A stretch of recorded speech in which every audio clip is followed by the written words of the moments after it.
लक्ष्मी नारायण भगवान की जय। रामचंद्र भगवान की जय। पवन सुत हनुमान की जय। कृष्णचंद्र भगवान की जय। परम पिता परमात्मा के आशीर्वाद से अपना प्रसंग चल रहा है कि काकभूषुंड के आश्रम में गरुड़ जी पहुंच गए, क्योंकि गरुड़ जी के मन में संशय था। अब भगवान की भक्ति करने का तरीका क्या है? बोले कुछ भक्ति, कुछ दुष्टता, कुछ संशय, कुछ ज्ञान। घर का रहा न घाट का, जो धोबी का श्वान। कुछ कुछ तो भक्ति कर लेता है और फिर थोड़ी थोड़ी दुष्टता भी कर लेता है। दो काम नहीं होंगे। और कुछ कुछ संशय रहता है और कुछ कुछ ज्ञान की बातें करता है। संशय, ये भगवान कृष्ण ने ऐसा क्यों किया, ये राम जी ने ऐसा क्यों किया, इनको ऐसा नहीं करना चाहिए था। जैसा गरुड़ के मन में संशय आ गया कि मैंने जिस परमात्मा के मोह पाश को, नाग पाश को काट दिया, क्या वो अपने आप नहीं काट सकते थे? संशय आ गया। और ज्ञान इतना है कि मैं भगवान का सेवक हूँ, मेरे जैसा सेवा करने वाला कोई नहीं है। दो चीजें नहीं जरेंगी।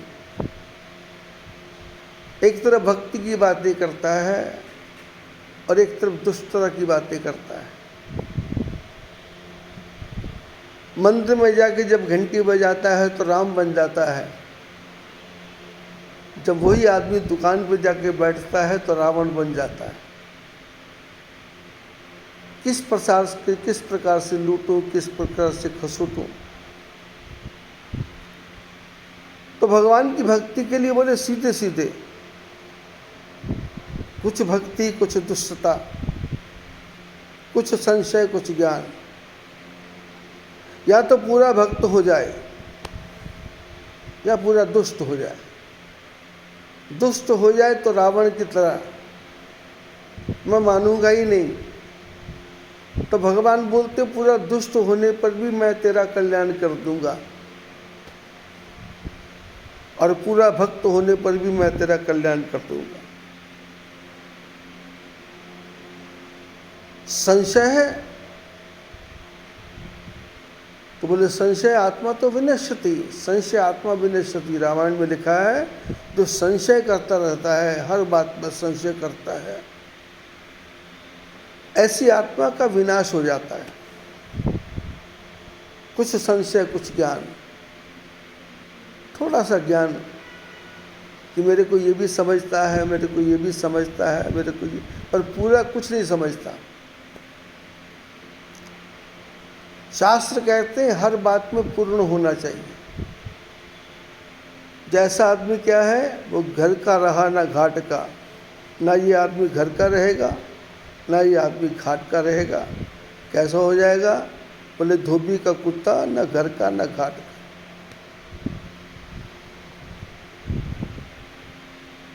ऐसा ही प्रसंग काकभूषुंड के जीवन में भी आया, और ऐसा ही प्रसंग गरुड़ जी के जीवन में भी आया, और ऐसा ही प्रसंग नारद जी के जीवन में भी आया, और ऐसा ही प्रसंग कौशल्या माता के जीवन में भी आया, और ऐसा ही प्रसंग प्रताप भानु के जीवन में भी आया। पूरे रामायण में जिस जिस ऋषि की, जिस जिस महात्मा की कथा आप सुनेंगे तो उसमें पता लगेगा कि कुछ संशय आया, कुछ ज्ञान आया, कुछ भक्ति आई, कुछ दुष्टता आई, लेकिन परम पिता परमात्मा ने उन सब का निवारण किया। क्योंकि जितने भी पात्र रामायण में हैं उन्होंने आत्मसमर्पण किया। यहाँ तक सीता के मन में भी संशय आया, यहाँ तक लक्ष्मण के मन में भी संशय आया। जो भगवान के बहुत नजदीक रहते हैं उनको भी संशय आ गया, हनुमान के मन में भी संशय आ गया। हनुमान जी के मन में संशय यह आ गया कि सारा काम तो मैं ही करने वाला हूँ, इस सेना में कोई काम करने वाला ही नहीं है। रामायण में बड़ी सुंदर कथा आती है।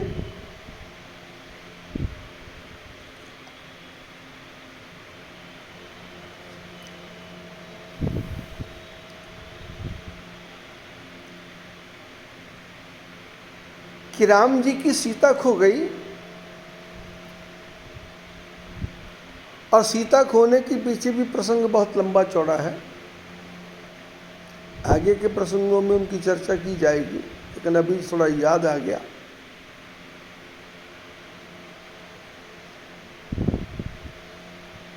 सीता खो गई और सीता खोई नहीं। एक बार लक्ष्मण जी कंदमूल फल लेने के लिए गए थे। राम जी ने जानकी जी को बुलाया, कहा सीते। सीता जी ने हाथ जोड़े, प्रभु क्या आज्ञा है? बोले आज्ञा कुछ नहीं है, हमको 14 साल का वनवास हुआ और हम ये वनवास में क्यों आए हैं? बोले प्रभु माता जी ने आज्ञा दी थी, पिताजी ने आज्ञा दी थी, इसलिए वनवास में आए हैं। भगवान ने कहा हम इसलिए वनवास में नहीं आए, हम यहाँ आए हैं रावण का वध करने के लिए, और तुम साथ में आई हो और जबरदस्ती आई हो, और जबरदस्ती भी आई हो तो भी मैंने मना नहीं किया, समझाया था और तुमने तर्क दिया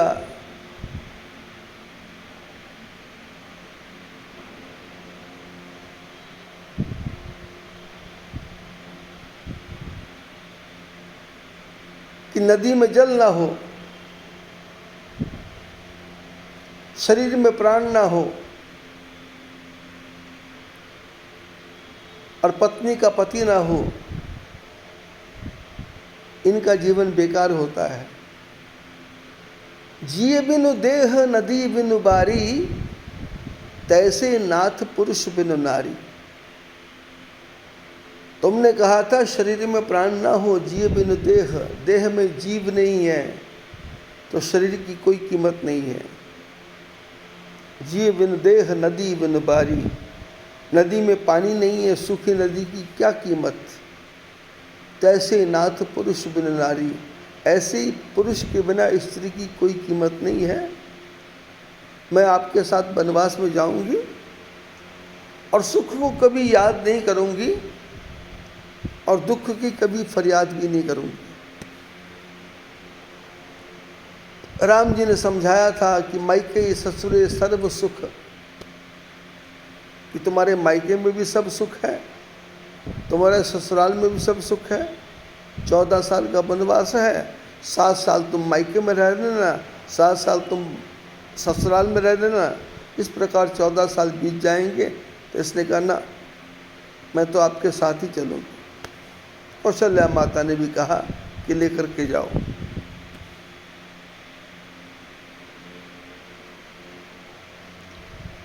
सीता जी राम जी के साथ में वनवास में आ गई और वनवास में राम जी सीता जी से तर्क करते हैं, बात करते हैं कि तुम मेरे साथ में जबरदस्ती आई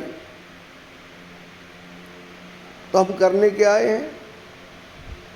और सीता जी तो भगवती है, माँ है, जगदम्बा है। उसने कहा कि हम तो संसार में अवतार ही हमारा हुआ है कि राक्षसों का वध करने के लिए, और अब एक ही राक्षस बचा है जिसका नाम है रावण।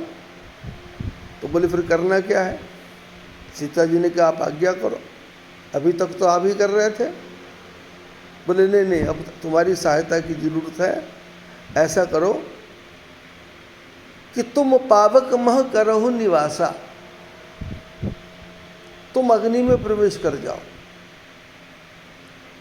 जब लगी करो निशाचर नासा, जब तक मैं राक्षसों का वध न कर लूं तब तक तुम अग्नि में प्रवेश कर जाओ। और सीता जी ने कहा जैसी प्रभु की आज्ञा, और सीता जी अग्नि में समा गई। एक रूप तो अग्नि में चला गया और एक रूप सीता जी का तैसे ही रूपशील सुबनीता। जैसी सीता असली थी वैसी सीता नकली राम जी के पास खड़ी है। और सीता जी ने कहा मैं अग्नि में प्रवेश कर गई, अब क्या आज्ञा है।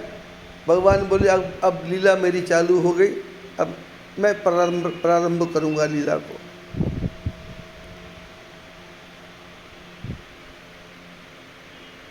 इसके पहले क्या हुआ था कि शूर्पणखा रावण की बहनी, दुष्ट हृदय दारुण जस अहनी। पंचवटी सो गई इक बारा, देखी विकल भई युगल कुमारा। शूर्पणखा जो रावण की बहन है, लेकिन बहन तो है पर वो स्त्री तो है पर दुष्ट हृदय है, दुष्टता भरी हुई है। और ऐसी दुष्टता, दुष्ट हृदय दारुण जस अहिनी, जैसे सर्पणी हो। अब सर्पणी क्यों कहा गया? क्योंकि संसार में एक सर्पणी ही है जो अपने अंडों में से निकलने वाले जितने उसके बच्चे होते हैं, जब उसको भूख लगती है तो अपने ही बच्चों को खा करके अपना पेट भर लेती है। उसके मन में कोई दया नहीं है, उसके मन में कोई धर्म नहीं है, उसके मन में तो भूख है। बोले दुष्ट हृदय दारुण जस अहिनी, जैसे सर्पणी है ऐसे वो शूर्पणखा रावण की बहन। बोले वो क्या है? बोले पंचवटी सो गई एक बार। एक बार वो पंचवटी गई और वहां जाकर के क्या देखा? राम लक्ष्मण जी को देखा। देखी विकल भई युगल कुमारा। दोनों लड़कों को देख करके उसके मन में काम वासना आ गई कि ये मेरे पति बन जाए तो ठीक है। और इसने तुरंत अपना रूप बदला और रूप बदल करके सुंदर स्त्री बन गई। और सुंदर स्त्री बन करके राम जी के सामने खड़ी हो गई कि तुम सम पुरुष न मौसम नारी, यह संयोग विधि रचा विचारी। इसने राम जी को कहा, ऑफर दी कि तेरे जैसा पुरुष नहीं है संसार में और मेरी जैसी स्त्री नहीं है।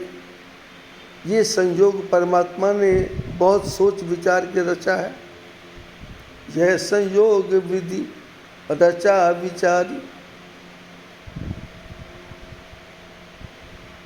तुम सम पुरुष न मो सम नारी, यह संयोग विधि रचात को विचारी। ताते अब लगी रहो कुंवारी, मन माना कछु तुम ही निहारी। तेरे जैसा पुरुष नहीं है और मेरी जैसी स्त्री नहीं है।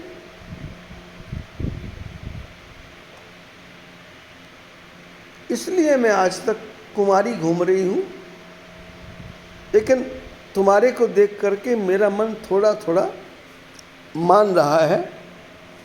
मन माना कछु, थोड़ा सा मन माना है, ज़्यादा नहीं माना। शूर्पणखा पहले ही अपना सेफ कर लेती है कि कल को मैं शादी कर लूं और ये कहे कि तुमने ज़बरदस्ती शादी की थी, मेरी तो इच्छा नहीं थी, तो ये मेरे को नौकरानी बना के रहेगा। तो पहले उसको घुमा करके इसने कहा ज़्यादा मन नहीं मान रहा, मन माना कछु, थोड़ा सा मन मान रहा है तुमको देख कर। मम अनुरूप पुरुष जग माही, मेरे अनुरूप कोई पुरुष संसार में नहीं है। राम जी ने शूर्पणखा की तरफ देखा, सीता जी की तरफ देखा। सीत ही चितई, राम जी ने सीता जी की तरफ देखा, इशारा किया कि मेरी शादी हो चुकी है। सीत ही चितई कही प्रभु बाता, अहि कुमार मोर लघु भ्राता। राम जी ने सीता जी की तरफ देख के इशारा किया कि मैं शादीशुदा हूँ, लेकिन तुम कुमारी हो, तो ये मेरा भाई भी कुमारा ही है। अब इसमें तर्क आता है कि लक्ष्मण जी तो शादी वाले हैं, तो महात्मा कहते हैं कि शूर्पणखा भी शादी वाली ही थी। तो राम जी ने इशारा किया, जैसे तुम शादी करवा करके कुमारी घूम रही हो, ऐसे ही लक्ष्मण भी शादी करवा करके कुमारा घूम रहा है, इसलिए इससे थोड़ी बात कर लो। तो शूर्पणखा का तो मन दोनों भाइयों की तरफ देख करके आकृष्ट हो गया था। तो ये शूर्पणखा लक्ष्मण जी की तरफ गई, और लक्ष्मण जी के पास जब गई तो लक्ष्मण जी ने पहला शब्द बहुत सुंदर बोला, सुंदरी।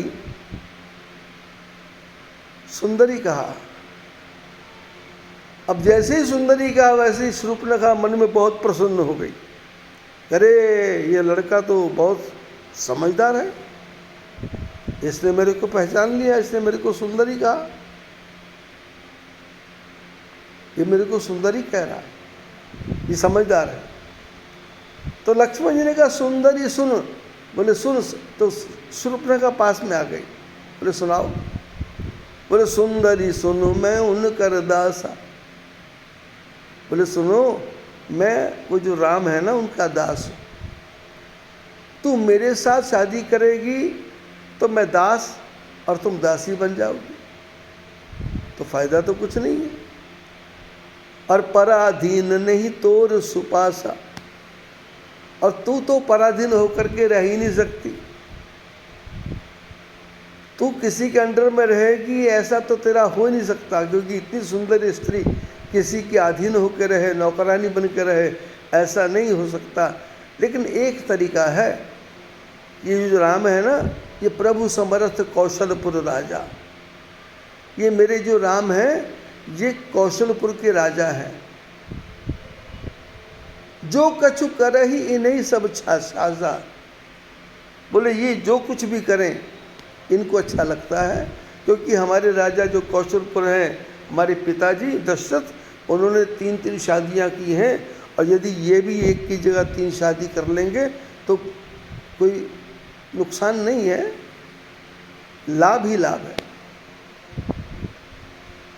शूर्पणखा राम जी की तरफ आई, राम जी ने फिर कुछ बातें कही, शूर्पणखा लक्ष्मण की तरफ गई।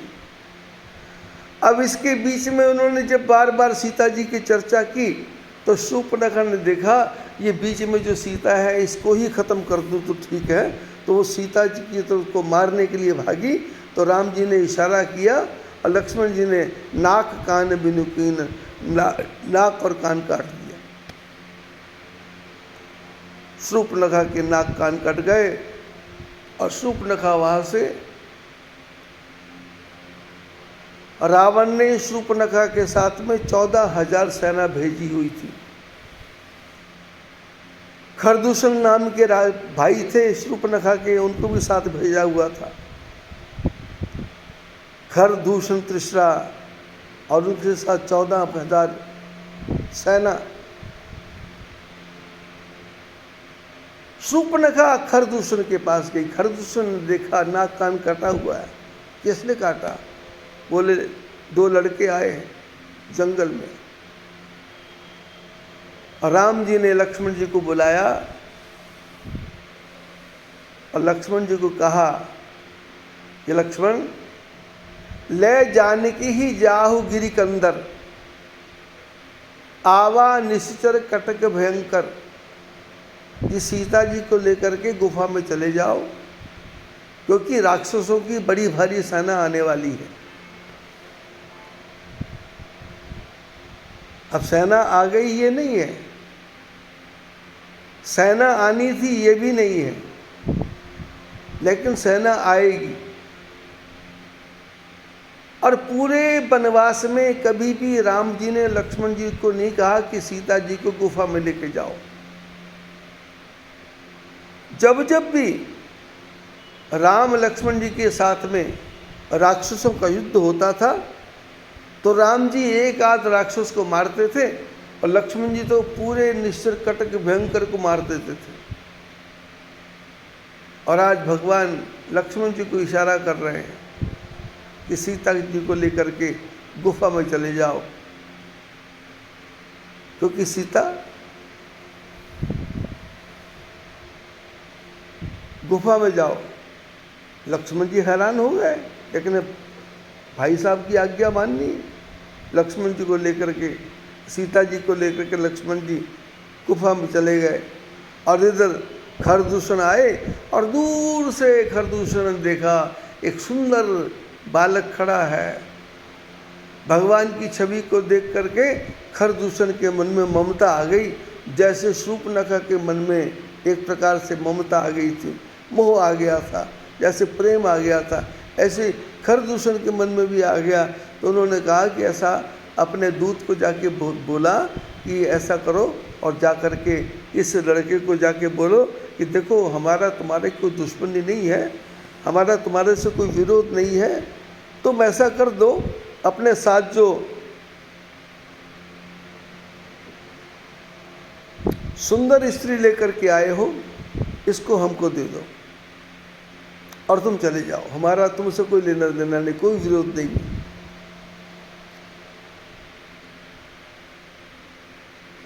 भगवान राम बोले हम क्षत्रिय हैं और हम जंगल में शिकार करने आए हैं और हम तुमसे मृगसन तुम्हारे जैसे जो पशु हैं उनको ढूंढते हुए घूम रहे हैं। हम तुम्हारे जैसे पशुओं को ही मारते हैं, खोजते फिर हैं। हम तुम्हारे जैसे राक्षसों को नहीं, पशुओं को खोजते फिरते हैं। तुम आओ और युद्ध करो। खरदूषण को जब पता लगा ये युद्ध करना चाहते हैं तो खरदूषण 14,000 सेना को लेकर के आए। लक्ष्मण जी सीता जी को गुफा में ले गए थे और भगवान के सामने जब 14,000 राक्षस आए तो भगवान ने ऐसा एक कौतुक किया, ऐसा एक विचित्र खेल खेला। उन्होंने एक ऐसा बाण चलाया और बाण चलाते ही जितने भी राक्षस थे 14,000 राक्षस, वो उनके मन में ये विचार आ गया कि मैं राम हूँ, और दूसरा सोचता है मैं राम हूँ, ये सोचता है ये राम है, ये सोचता है ये राम है। तो देखे ही परस्पर राम करि संग्राम रिपुदल दर मर्यो। खरदूषण त्रिसरा जितने भी थे वो सब एक दूसरे को राम राम, तू राम, वो कहता तू राम, वो कहता तू राम, एक दूसरे को राम समझ समझ के सब एक दूसरे को मार दिया। 14,000 की 14,000 सेना मर गई और खरदूषण भी मर गया। शूर्पणखा ने देखा सब मर गए, ये यहाँ से भागी और भाग करके रावण के पास पहुँच गई। रावण ने देखा नाक कान कटा है सभा के बीच में, पूछा कैसे, ये क्या हाल हो गया। तो शूर्पणखा ने झूठ बोला कि जंगल में पंचवटी में एक सुंदर स्त्री आई हुई है, 2 उसके साथ राजकुमार हैं और तुमको सुंदर स्त्रियों से बहुत प्रेम है, इसलिए मेरे मन में विचार आया कि उस सुंदर स्त्री को मैं तुम्हारे लिए ले आऊं। मैंने ऑफर किया, मैंने उनसे कहा कि ये सुंदर स्त्री इनको दे दो। उन्होंने कहा किसको? बोले रावण मेरा भाई है। तो जब रावण नाम सुना उन्होंने तो उन्होंने लड़की को तो दिया नहीं, उल्टा मेरा नाक कान काट दिया। रावण ने कहा तुम्हारा नाक कान काट दिया तो तुम्हारे साथ 14,000 सेना भेजी हुई थी, उन्होंने कुछ नहीं किया। शूर्पणखा ने कहा उनको तो उन्होंने उस राम जो आए हैं उन्होंने 1 मिनट में ख़त्म कर दिया। अब तो रावण ने कहा शूर्पणखा को, जाओ अपना काम करो। और रावण विचार करता है, खरदूषण मौसम बलवंता, तीन ही कुमारे बिनु भगवंता। खरदूषण मेरे बराबर हैं और मेरे से भी ज़्यादा पहलवान हैं, और उनको भगवान को छोड़ के कोई नहीं मार सकता। क्या सचमुच भगवान का अवतार हो गया? यदि सचमुच भगवान का अवतार हो गया है तो भी मेरे को जाना चाहिए, क्योंकि अब मेरे कल्याण का समय आ गया। और यदि भगवान का अवतार नहीं भी हुआ होगा तो भी कोई बात नहीं, उनकी सुंदर स्त्री को ले आऊँगा, उनको मार दूंगा। अब जाऊं तो जाऊं कहाँ? तो उसने विचार किया कि क्या करूं। तो उसको याद आया कि मेरा एक मित्र है जिसका नाम है मारीच। वो मारीच छल कपट करने में बहुत तेज है, दूसरे को भ्रमाने में बहुत तेज है, दूसरे को अपनी बातों में लेने में बहुत तेज है। इसलिए मारीच के पास जाता हूँ और उसको साथ लेकर के और जा कर के वो जो आया हुआ राम लक्ष्मण जो भी है, सीता है, उसको चुरा करके ले आता हूँ। रावण मारीच के पास गया। मारीच समुद्र के किनारे था। ये वही मारीच है जब पहली बार विश्वामित्र राम लक्ष्मण को लेकर के आए थे, पिताजी से मांग करके, और गुरु जी के कहने से राम जी ने ताड़का को मारा था। और उसके बाद में मारीच आया था, तो ऐसा बाण मारा कि मारीच 100 योजन गा सागर पारा। 100 योजन सागर के पार पहुंच गया, वो समुद्र के पार। अयोध्या से समुद्र के पार बाण मारा, ऐसा उसकी मृत्यु नहीं हुई, वो बाण से ही इतनी दूर पहुंचा दिया रावण के पास में। और उसके बाद में सुबाहु को मारा। रावण मारीच के पास गया और मारीच को जाकर के इसने जाकर के रावण ने प्रणाम किया। मारीच ने देखा रावण जो अपने गुरु शंकर भगवान को कभी प्रणाम नहीं करता, वो मेरे को प्रणाम कर रहा। अरे ये तो उल्टा काम हो गया। जो अपने गुरु को प्रणाम नहीं करता, जो अपने गुरु के पास नहीं जाता, वो मेरे को प्रणाम कर रहा है। ये हुआ क्या है? और मारीच ने देखा कि ये दुष्ट आदमी मेरे को प्रणाम करता है। बोले नवनी नीच के अति दुखदाई, जिमि अंकुश धनुर्ग बिलाई। बोले नीच आदमी की नवनी बहुत दुखदाई होती। नीच आदमी यदि आपके सामने झुके तो समझना अब जीवन में कुछ ना कुछ कलेश आने वाला है। बोले कैसे? बोले जैसे बिल्ली झुक झुक के चलती है तो समझना किसी की मृत्यु आने वाली है। अंकुश झुका होता है, बड़े भारी हाथी को अपने बस में कर लेता है, और सांप झुक झुक के चलता है और कितनों का शिकार करता है, कितनों का वध करता है।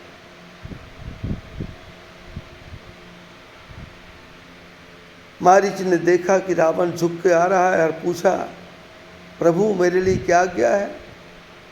तो उन्होंने कहा कि पंचवटी में एक राम नाम का आदमी आया हुआ है और उन्होंने शूर्पणखा का नाक कान काट दिया, इसलिए हमको वहाँ चलना है। मारीच ने कहा कि आप जिसकी बात कर रहे हो उसको मैंने बहुत साल पहले देखा है। मेरा जो काम था वो अयोध्या में था, लेकिन आप देख रहे हो मैं यहाँ बैठा हुआ हूँ। उन्होंने मेरे को उस समय बाण मारा था, उस बाण से मैं यहाँ तक पहुँच गया हूँ। वो इतने ताकत वाले हैं। उनसे विरोध अच्छा नहीं है। यदि वो मनुष्य हैं तदपि विरोध न आइए पूरा, उनसे विरोध पूरा नहीं आएगा, हमको उनसे युद्ध नहीं करना चाहिए। रावण ने कहा तुम मेरी आज्ञा मानोगे या नहीं मानोगे? तुम मेरे साथ चलोगे तो ठीक, नहीं चलोगे तो मैं तुमको अभी मारता हूं। चलना है या नहीं चलना है? मारीच ने सोचा कि चलता हूं तो मरता हूं और नहीं चलता हूं तो मरता हूं। उभय भांति देखा निज मरना, इसने देखा यहां भी मौत है और वहां भी मौत है, दोनों प्रकार मृत्यु खड़ी है। उभय भांति देखा निज मरना, ताके से तब रघुनायक शरणा। मारीच ने देखा कि यहाँ रुकता हूँ तो भी मौत है और वहाँ जाता हूँ तो भी मौत है, इसलिए मरना ठीक है, राम जी के पास जाके मरता हूँ, इसके हाथ से मरने से क्या फ़ायदा, नरक मिलेगा। इसने कहा चलो क्या करना है? बोले ऐसा करो तुम नकली मृग बन जाओ। मारीच नकली मृग बन गया। और इधर घटना क्या हुई, सीता जी नकली सीता बन गई और मारीच नकली मृग बन गया। और इधर क्या हुआ, मारीच सोने का मृग। लक्ष्मण जी थोड़ा सा बाहर गए हुए थे और इधर राम जी ने लीला रच दी। सीता जी बाहर बैठी हैं, राम जी कुटिया के अंदर बैठे हुए हैं। और आज सीता जीवन में पहली बार बोलती है, सुनहु देव रघुवीर कृपाला, एहि मृग कर सुंदर अति छाला। सत्य संध प्रभु बद कर एहि, आनहु चरम कहती बैदेही। मारीच सोने का मृग, सोने जैसी खाल। सीता जी ने जोर से आवाज लगाई, प्रभु सुनो। राम जी बाहर आए, क्या है? बोले देखो सामने सोने का मृग। शास्त्र कहते हैं असंभवम हेम मृगस्य जन्म, सोने का मृग पैदा होना असंभव है। ये मैं भी जानता हूँ, सारे विश्व के लोग जानते हैं, राम भी जानते हैं। असंभवम हेम मृगस्य जन्म, तथापि रामो लुलुभे मृगायः। सोने का मृग असंभव है, लेकिन फिर भी राम को लोभ आ गया। बोले ये लोभ क्यों आया? बोले प्रायः समापन्न विपत्ति काले धियोपि पुंसा मलिना भवंती। बोले जब मुसीबत का समय आता है तो बड़े से बड़े बुद्धिमान आदमी का दिमाग भी खराब हो जाता है। धियोपि पुंसा, बुद्धिमान आदमी का भी दिमाग पागल हो जाता है, वो भाग पड़ता है सोने के मृग के पीछे। सुनहु देव रघुवीर कृपाला, एहि मृग कर सुंदर अति छाला। सत्य संध प्रभु बद कर एहि, आनहु चरम कहत बैदेही। सीता जी ने कहा कि इसकी चमड़ी निकाल के लाओ। राम जी ने मन में विचार किया कि सीता तुम जब अयोध्या में थी तो तुमने तो कभी डिमांड की नहीं, किसी चीज़ की इच्छा ही नहीं की। तुमने कहा था जिए बिन देह नदी बिन बारी, तैसे नाथ पुरुष बिन नारी। बोले मैं आपके साथ रहूंगी, मैं सुख को याद नहीं करूंगी, दुख की फरियाद नहीं करूंगी। तो आज ये जंगल में तुम डिमांड क्यों कर रही हो, इच्छा क्यों कर रही हो, मांग क्यों कर रही हो? सीता जी ने कहा मेरी छोटी सी मांग है। बोले क्या? बोले सोने का मृग। राम जी ने मन में सोचा कि सीता ने आज जीवन में पहली बार मेरे से सोना मांगा है। अब सोना मांगा है तो फिर मैं तो परमात्मा हूं, तो इसको इतना सोना दूंगा मैं कि ये सोना ही सोना हो जाएगा। तो राम जी ने विचार किया कि तुमने सोना मांगा है, तो राम जी ने ऐसा नाटक किया कि सीता जी को सोने की लंका में ही जाके बिठा दिया कि सोने का मृग क्या करना है, तेरी डिमांड है तो सोने की, परमात्मा से मांगा है तो सोने का मृग क्या, दीवारें भी सोने की, खंबे भी सोने के, धरती भी सोने की, चारों तरफ सोना ही सोना है। अब लंका में जा कर के सीता जी ने जब चारों तरफ सोना देखा तो आंख बंद कर ली, आंख खोल के देखती नहीं है।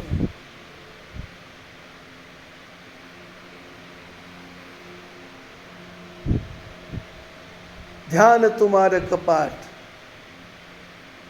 लोचन निज पद जंत्र तो प्राण जाहि की बाट। ऐसी आंख बंद की कि अपनी आंखों से अपने चरणों को देखती है और अपने हृदय में भगवान राम को देखती है। त्रिजटा बार बार बोलती है, सीता लंका को देख ले, कितना सुंदर दृश्य है, कितना अच्छा दृश्य है, कितना अच्छा वातावरण है। सीता जी मन में विचार करती है कि मैंने एक सोने का मृग देखा था तो मेरा ये हाल हो गया, यदि लंका देखूंगी तो पता नहीं क्या हाल हो जाएगा। सीता जी आंख खोल के कहीं देखती नहीं।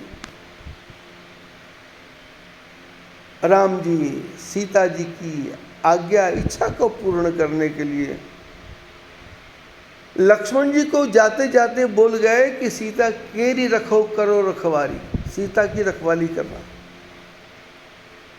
आज तक राम जी ने कभी लक्ष्मण को नहीं कहा था कि सीता की रखवाली करना। किसकी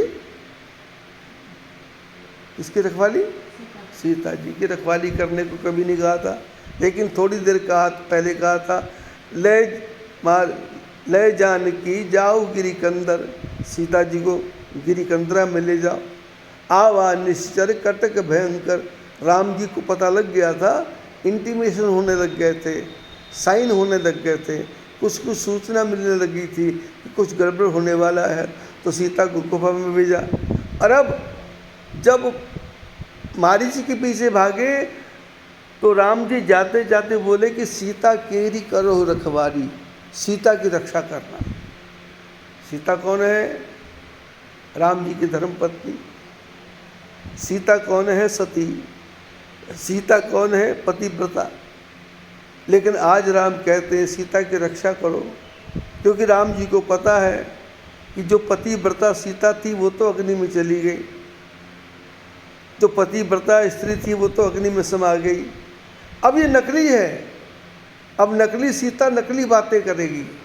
अब नकली बातें क्या करेगी कि सोने का मृग ला दो, ये सामान ला दो, वो सामान ला दो, ऐसा ला दो, वैसा ला दो। अब इसके मन में इसी प्रकार के विचार आएंगे।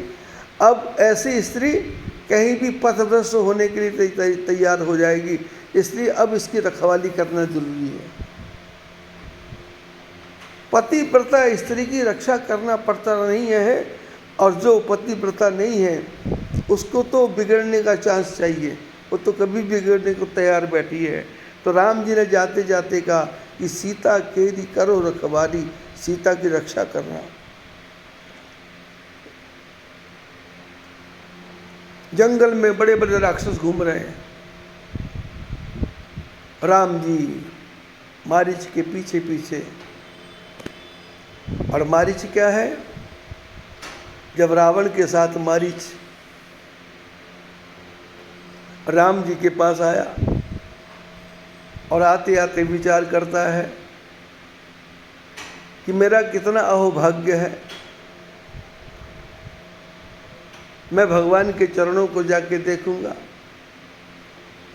कौन से भगवान? जो अयोध्या में जिन्होंने मेरे को बाण मारा था और इतनी दूर पहुंचा दिया था, मैं उनके नाम का जप करता हूँ।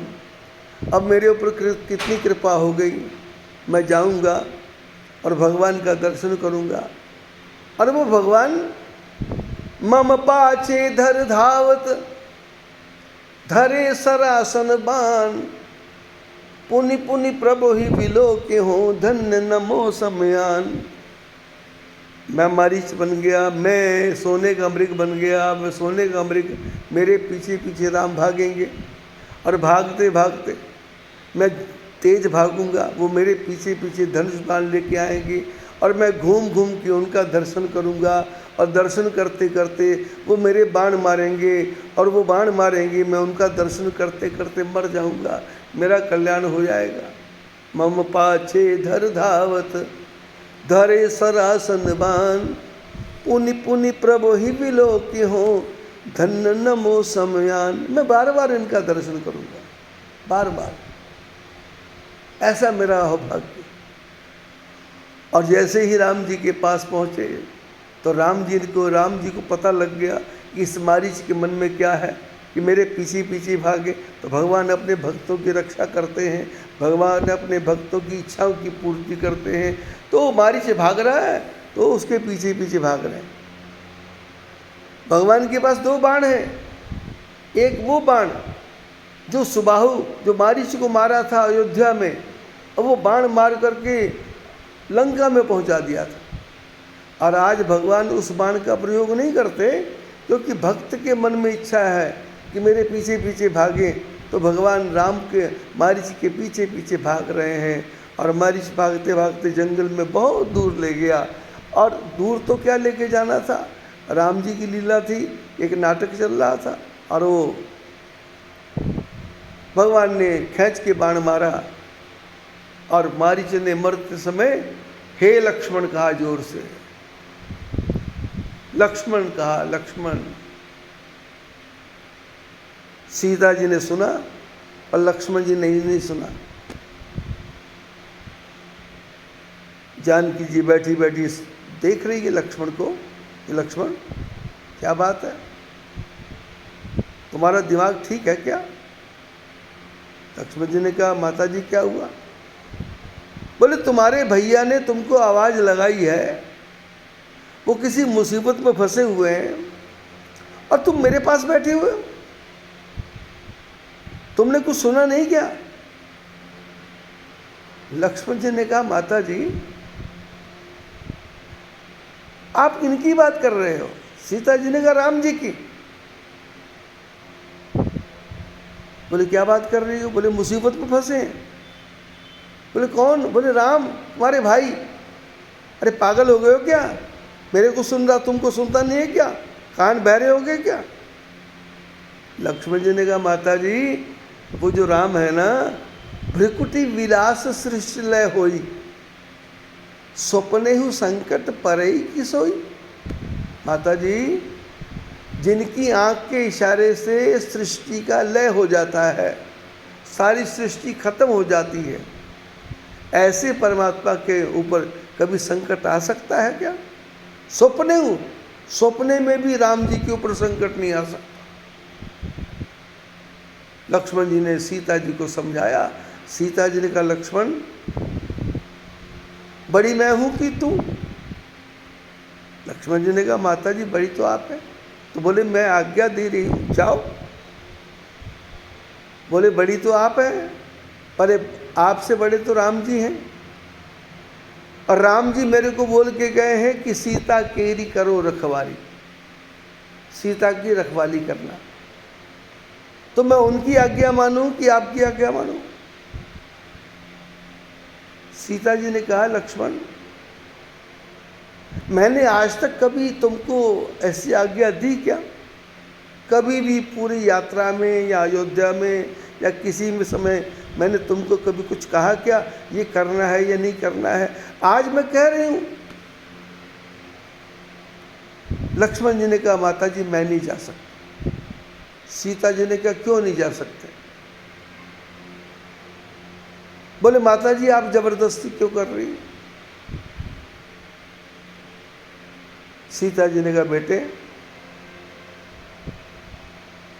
तुमको पता नहीं है कि मैं जो सीता हूं ना वो असली सीता नहीं है।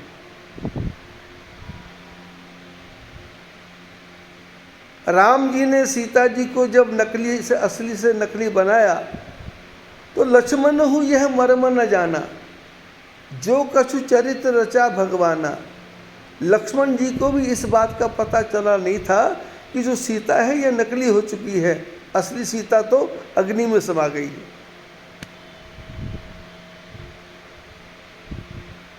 सीता जी ने कहा, लक्ष्मण हम लोग एक नाटक कर रहे हैं, राक्षसों का वध करना है।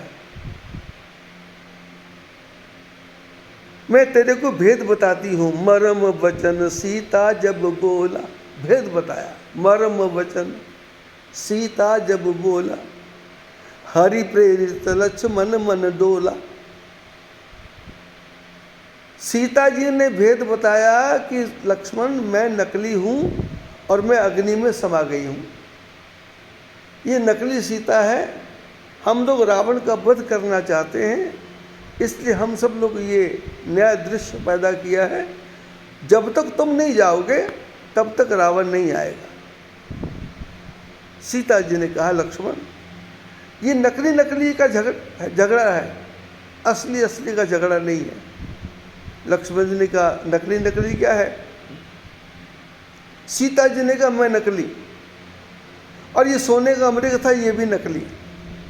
अब ये रावण जो आएगा ये महात्मा बन के आएगा, वो भी नकली। असली दो थे, एक राम एक लक्ष्मण। राम चले गए, लक्ष्मण तुम भी जाओ। यदि तुम रहोगे तो काम नहीं होगा, इसलिए जाओ। मरम वचन सीता जब बोला, हरि प्रेरित लक्ष्मण मन डोला। लक्ष्मण जी का मन डोल गया। राम जी की आज्ञा को एक तरफ कर दिया, लक्ष्मण जी चल पड़े।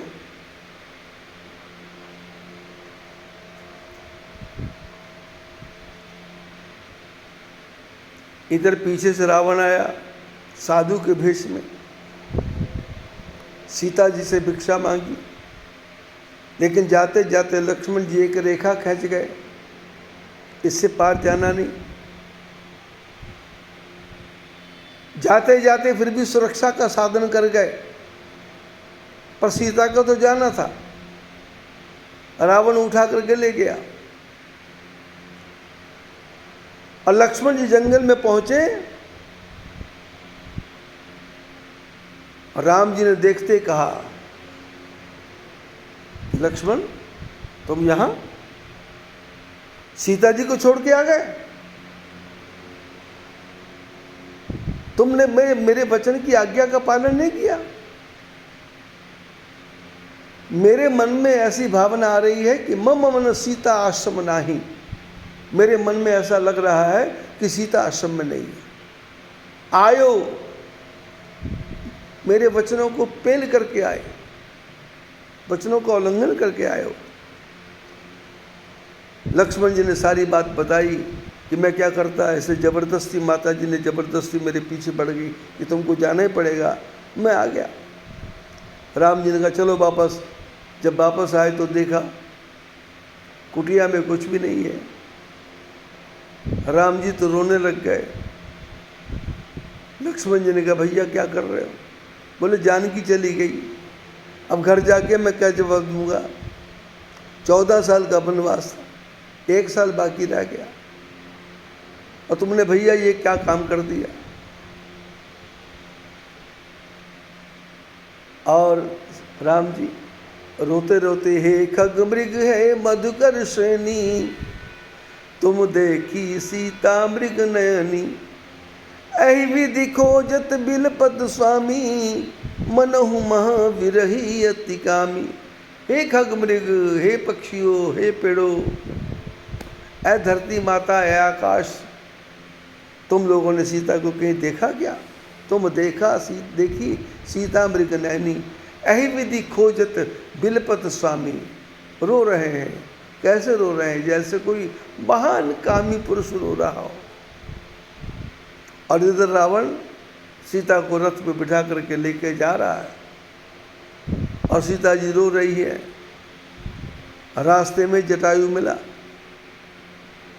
और जटायु ने देखा कि रावण दशरथ के परिवार की स्त्री को चुरा करके लेके जा रहा है। तो जटायु ने दूर से ही कहा कि सीते पुत्री करस जन त्रासा, करेहु जातु धान करनासा। बोले सीता बेटी चिंता नहीं करना, मैं अभी इस राक्षस का वध कर देता हूँ। और जटायु रावण के ऊपर झपट पड़ा और एक बार तो ऐसा चोंच मारी कि रावण बेहोश ही हो गया। लेकिन रावण ने जटायु को कहा कि पीछे हट जा, तो मेरे हाथ से मरना चाहता है क्या? जटायु ने कहा जब तक जिंदा हूं तब तक छोड़ूंगा नहीं। और जटायु ने चोंच मार मार के रावण का बुरा हाल कर दिया। रावण ने जटायु का पंख काट दिया। जटायु का पंख कट गया और सीता जी को रथ में बिठा करके रावण लेके जा रहा है। रास्ते में ऋषिमुख पर्वत है, वहाँ सुग्रीव अपने बंदरों के साथ बैठा हुआ है। इस सीता जी ने देखा नीचे कुछ लोग बैठे हैं, तो अपने हाथ के पैरों के जो भी आभूषण थे वो उठा करके ज़मीन पे गिरा दिए। कोई निशानी बता देगा, कोई पता बता देगा कि कुछ ऐसा ऐसा हो रहा था। रोती जा रही है और वो फेंक दिए आभूषण। और हनुमान जी जो बंदर वगैरह थे वो सब आभूषणों को लेकर के आ गए और सुग्रीव के पास ला के रख दिए। रावण लंका में ले गया सीता जी को और जानता है कि जिन्होंने मारीच को मारा वो भगवान है। और ये सीता जो है ये भगवती है, इनको मैं बस में नहीं कर सकता, इसको मैं अपने महल में नहीं ले जा सकता। इसलिए उन्होंने रावण ने उसको अशोक वाटिका में जाके रख दिया।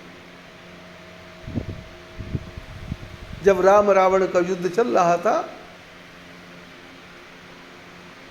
तो मेघनाद मर गया, सारे राक्षस मर गए, सब लोगों की हत्या हो गई। तो रावण ने कुंभकर्ण को जगाया। कुंभकर्ण जागा और जाग करके पूछा भैया क्या बात है?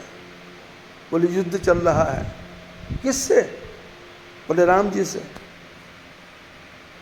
कुंभकर्ण ने कहा तुमको पता नहीं है कि वो राम कौन है, भगवान है? बोले हाँ पता है। तो बोले फिर? तो शूर्पणखा की बातें बताई, बहन की बेइज्जती हो गई थी इसलिए। बोले अरे मूर्ख आदमी, तुमने किससे युद्ध शुरू कर दिया और किया क्यों? बोले उनकी पत्नी सीता को लेकर के मैं आ गया। बोले वो कहाँ है? बोले सीता अशोक वाटिका में है। बोले फिर तू करना क्या चाहता है? बोले मैं करना चाहता हूँ कि उसको अपनी पत्नी बना लूँ। तो बोले फिर बनाता क्यों नहीं? बोले वो बनने को तैयार नहीं है। बोले वो बनने को तैयार नहीं है तो तेरे पास तो माया है, तो तू माया से ऐसा कर जैसे मारीच ने सोने का मृग का रूप बना दिया, जैसे तुमने माया से साधु का रूप बना लिया, ऐसे तू माया से राम बन जा। राम बन करके सीता जी के सामने जा, और सीता जी के सामने जाएगा तो वो तुमको पति रूप में स्वीकार कर लेगी। रावण ने कहा कुंभकर्ण भैया, मैंने ऐसा कई बार करने की कोशिश की, कई बार करने का उपक्रम किया। अपने महल में मैं स्वयं राम बन के खड़ा हो गया, लेकिन जब भी मैं सीता जी की तरफ चला तो जब जब राम रूप मैं धारी, जननी सन सम लागे पर नारी। जब जब भी मैंने राम का रूप धारण किया वैसे मेरे को पर स्त्री अपने माँ के समान लगने लग गई। वो सीता मेरे को माँ के समान लगने लग गई। फिर मैंने अपने रावण का रूप धारण कर लिया। तो कुंभकर्ण ने कहा जब इतना बड़ा कांड तुम देख चुके हो तो तुम भगवान की शरण में क्यों नहीं चले जाते?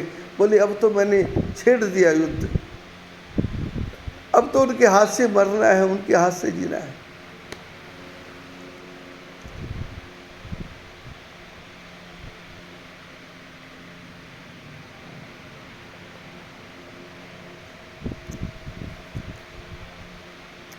इधर राम जी आगे बढ़े।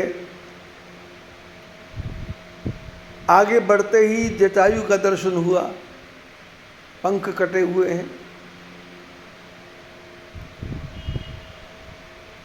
भगवान ने जटायु को देखा और जटायु को देख के उनके पास आए। पूछा तुम्हारा हाल ये किसने किया है? जटायु ने कहा वो रावण है, वो सीता को चुरा के लेकर के ले गया। नाथ दशानन यह गति की नहीं, तई खल जनक सुता हर लीनी। ले दक्षिण दिशि गयो गुसाई, बिलपति अति कुर्री की नाई। जटायु ने कहा प्रभु ये मेरी दशा रावण ने की है, 10 मुख वाले ने की है। नाथ दशानन 10 मुख वाले ने यह गति की नहीं, ये मेरा पंख काट दिया। बोले क्यों काटा? बोले तही खल जनक सुता हर लीनी, उसने सीता जी को चुरा लिया। बोले चुरा लिया तो गया कहाँ? बोले ले दक्षिण दिशि गयो गुसाई, दक्षिण दिशा की तरफ गया। तो राम जी ने जटायु जी से पूछा जो सीता रावण के साथ गई किस में गई? बोले रथ में बैठ करके। बोले फिर खुश थी क्या? बोले ना, बिलपति अति कुर्री की नाई, जैसे छोटा सा कोई पक्षी रो रहा हो, चीख रहा हो, ऐसे चीखती हुई जा रही थी। मेरे में ताकत बची नहीं, मैं बचा सका नहीं। राम जी ने जटायु के शरीर को अपने गोद में बिठाया, आंखों में आंसू भरते भरते बोले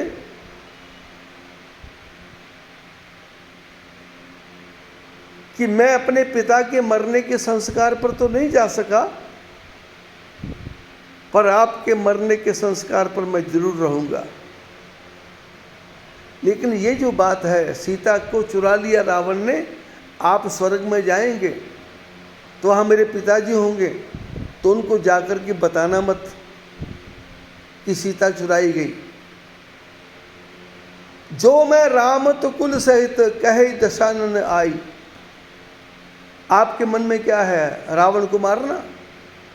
आपके मन में क्या है? सीता को लेके आना? मैं आपकी इच्छा पूर्ण करूंगा।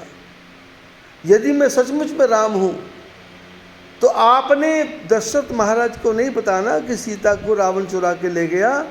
वो रावण अपने कुल के सहित मरने के बाद वहाँ जाएगा और वहाँ जाकर के मेरे पिताजी को बताएगा कि मैंने आपकी कुल वधू को हाथ लगाया था और हाथ लगाने के बाद में मेरी ये हालत हुई है कि आपके बेटे ने मेरे को कुल के समेत मार दिया। जो मैं राम तो कुल सहित कहो तो शानना, रावण जाके बताएगा। जटायु को अपनी गोद में बिठा करके संत कहते हैं, यही हरि भक्त कहते हैं, यही सब संत गाते हैं। न जाने कौन से गुण पर दया निधि रीझ जाते हैं। न रोए बनगमन में श्री पिता की वेदनाओं पर, न रोए बनगमन में श्री पिता की वेदनाओं पर। बिठाकर गिद्ध को निज गोद में आंसू बहाते हैं। बिठाकर गिद्ध को निज गोद में आंसू बहाते हैं। यही हरि भक्त कहते हैं, यही सब संत गाते हैं। न जाने कौन से गुण पर दया निधि रीझ जाते हैं।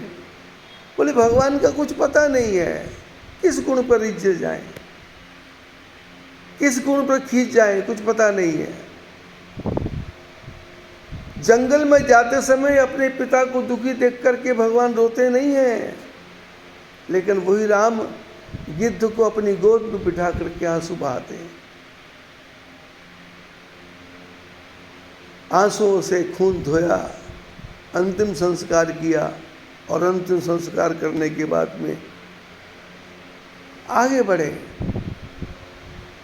और अब आगे जब बढ़े तो वहाँ से घूम गए। लक्ष्मण जी पीछे पीछे। लक्ष्मण जी ने देखा कि जटायु ने बताया है कि सीता जी को रावण लेके गया है दक्षिण दिशा की तरफ, और ये राम जी दक्षिण दिशा की तरफ ना जा करके ये उत्तर दिशा की तरफ जाने लग गया वापस। तो लक्ष्मण जी ने पूछ दिया, प्रभु इधर किधर जा रहे हो? भगवान ने कहा, भाई हम यहाँ करने क्या आए हैं?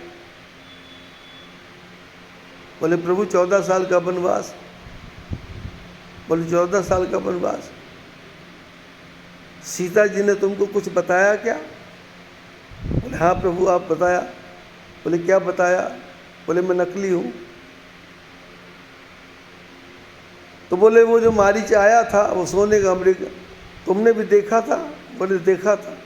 कब देखा था? बोले, उसको देखा था अयोध्या में। तो उस समय मैंने क्या किया था? बाण मारा, और बाण मार के 100 योजन सागर दूर पहुंचा दिया। देखा था? बोले, देखा था। तो बोले, तुमको पता है कि मेरे पास ऐसे ऐसे बाण हैं, मैं चाहूँ तो 1 मिनट में ख़त्म कर दूँ, मैं चाहूँ तो कौमा में डाल दूँ, 10 साल तक नहीं मरने दूँ, मैं चाहूँ तो लकवा हो जाए 15 साल तक पड़ा रहे, मैं चाहूँ।